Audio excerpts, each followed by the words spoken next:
مطلب یہ کہ روزہ رکھنے سے جسمانی چکنائی توانائی میں تبدیل ہو کر بڑھاپے کی رفتار کو کم کر دیتی ہے۔ ایک روزہ دار کا بظاہر آرام کی حالت میں بھی جسم کا میٹابولزم بڑھا رہتا ہے، یعنی روزے کی حالت میں جسم اپنی ہی چربی کو پگھلا کر ایندھن میں تبدیل کر رہا ہوتا ہے، اور ایک اور ہارمون جسے ایڈرینالین کہتے ہیں اس کا بننا بھی بڑھ جاتا ہے، جو فیٹس کو ایندھن میں زیادہ تیزی سے تبدیل کرتا ہے تاکہ جسم اس اضافی توانائی کو حاصل کر کے باہر جا کر خوراک کی تلاش کر سکے۔ جو نوجوان روزہ رکھنے میں سستی دکھاتے ہیں ان کے لیے یہ جاننا مفید ہوگا کہ جوانی میں روزے رکھنا بڑھاپے میں ادویات کے استعمال سے کہیں بہتر ہے۔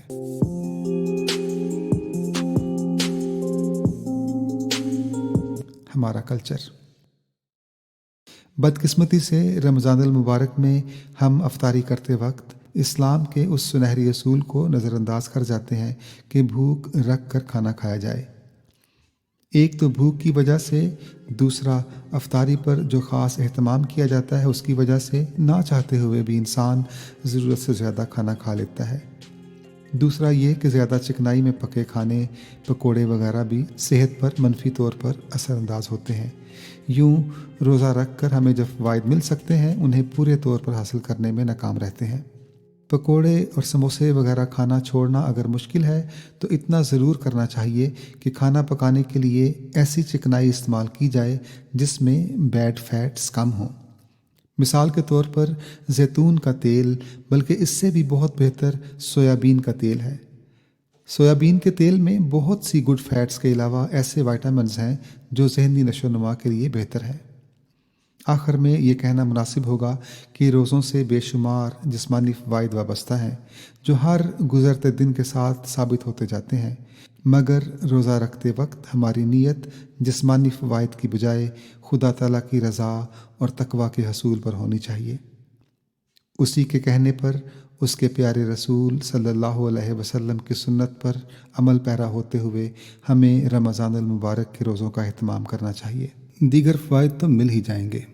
اللہ تعالی ہم سب کو روحانی اور جسمانی طور پر رمضان المبارک کے روزوں سے خاطر خواہ فائدہ اٹھانے کی توفیق عطا فرمائے، آمین۔ اخبار احمدیہ، جرمنی، شمارہ اپریل 2021۔